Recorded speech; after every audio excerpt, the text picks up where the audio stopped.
ছাত্ৰ ছাত্ৰীসকল তোমালোকলৈ আজি মই এটা ব্যাখ্যা লৈ আহিছোঁ। এটো হৈছে ছাত্ৰ জীৱন আৰু সমাজ সেৱা নামৰ পাঠটোৰ তোমালোকৰ পাঠত থকা 6 নম্বৰ প্ৰশ্নটোৰ খ নম্বৰ এনসাৰটো তোমালোকে আটায়ে মানে এনসাৰটো মন দি শুনিবা আৰু মই ফটো মাৰি দিম, তোমালোকে লিখিও ল'ব পাৰিবা। এতিয়া তোমালোকে জানা যে ব্যাখ্যা হ'বলৈ হলে 3টা প্যাৰাগ্ৰাফৰ দৰকাৰ। প্ৰথমটো প্ৰসংগ, সংগতি আৰু ব্যাখ্যা। এতিয়া মই তোমালোকৰ প্ৰশ্নটো পঢ়ি দিছো। ব্যাখ্যাটো কমাৰ হালত গঢ়িবলৈ হলে আগতে জুইশালত গঢ়ি চাব লাগিব। সাঁতুৰিবলৈ শিকিবলৈ হলে পানীত ননমাকৈ নহয়। এতিয়া মই তোমালোকক প্ৰসংগটো পঢ়ি দিছো, অৰ্থাৎ প্ৰথম প্যাৰাগ্ৰাফ। ব্যাখ্যেয় কথাফাকি আমাৰ পাঠ্যপুথি অসমীয়া সাহিত্য চয়নিকাৰ অন্তৰ্গত ডিম্বেশ্বৰ নেওগদেৱে লিখা ছাত্ৰ জীৱন আৰু সমাজ সেৱা নামৰ পাঠটোৰ পৰা তুলি দিয়া হৈছে। ইয়াতে পাঠটোৰ নামত ঊৰ্ধ্বকমা লাগিব।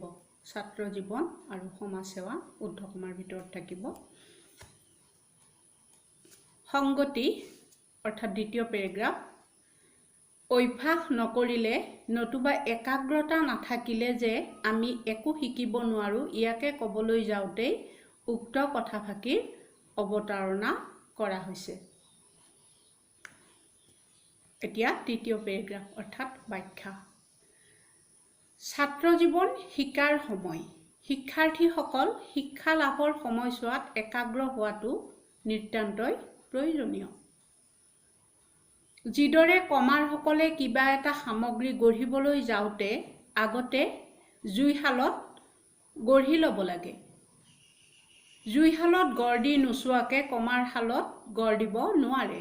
একেদৰেই পানীত নামি নোপোৱা মানুহে সাঁতুৰিব নাজানে। সাঁতুৰিবলৈ হলে আগতে পানীত নামিবই লাগিব। শিক্ষা শব্দই লিখা পঢ়া কৰাকে নুবুজায়। মানৱ জীৱনৰ লক্ষ্য, উদ্দেশ্য, জীৱনত কৃতকাৰ্য লাভৰ উপায় ইত্যাদি অনেক বিষয়ৰ জ্ঞানক শিক্ষাৰ পৰিসৰে সামৰি লয়। একাগ্ৰ চিত্তে অধ্যয়নত নিমগ্ন নহলে, বাহ্যিক বাতাবৰণত উতিবাঢ়ি গলে জীৱনত কৃতকাৰ্যতা লাভ কৰিব নোৱাৰি। অৰ্থাৎ জীৱনত আগুৱাই যাবলৈ হলে আমাক অনুশীলন লাগিবই। আমি অনুশীলন নোহোৱাকে কোনো কামতে সফলতা লাভ কৰিব নোৱাৰো। এইখিনিয়ে। তোমালোকে ইয়াৰ পিছতো কিবা নোৱাৰা থাকিলে মোক হোৱাটছএপত মেছেজ কৰি সুধিবা।